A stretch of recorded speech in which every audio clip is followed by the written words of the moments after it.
Panglima TNI Jenderal Andika Perkasa menegaskan perwira menengah yang menjabat wakil komandan di salah satu detasemen pasukan pengamanan presiden atau Pas Pampres berinisial Mayor Infanteri BF harus dipecat. Mayor Infanteri BF diduga melakukan pemerkosaan terhadap prajurit wanita Divisi Infanteri 3 Kostrat Letda CAJ GER di Bali pada pertengahan November 2022. Menurut Andika, perbuatan Mayor Infanteri BF juga telah memenuhi unsur pasal dalam KUHP.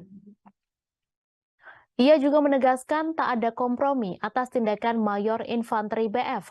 Andika mengatakan bahwa Mayor Infanteri BF telah diproses hukum akibat tindakan tercelanya.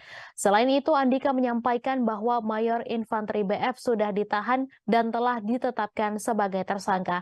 Ia mengungkapkan Mayor Infanteri BF sebelumnya telah menjalani penyidikan di Makassar, Sulawesi Selatan.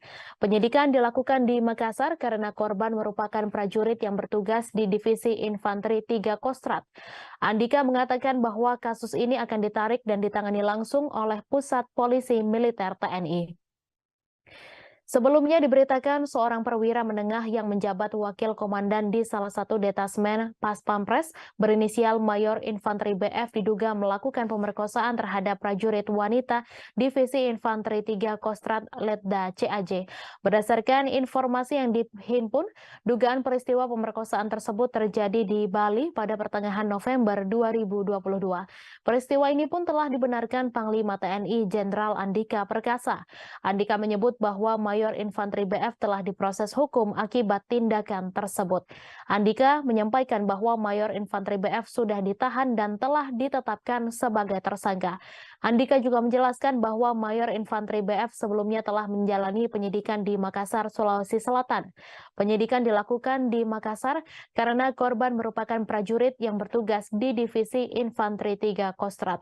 Andika menyatakan perbuatan Mayor Infanteri BF telah memenuhi unsur pasal dalam KUHP. Terlebih, tindakan tercela Mayor Infanteri BF ini dilakukan terhadap keluarga besar TNI itu sendiri. Untuk itu, selain pidana, Andika memastikan Mayor Infanteri BF akan dipecat dari TNI. Ia juga menegaskan tak ada kompromi atas tindakan tersebut. Terima kasih sudah nonton. Jangan lupa like, subscribe, dan share ya.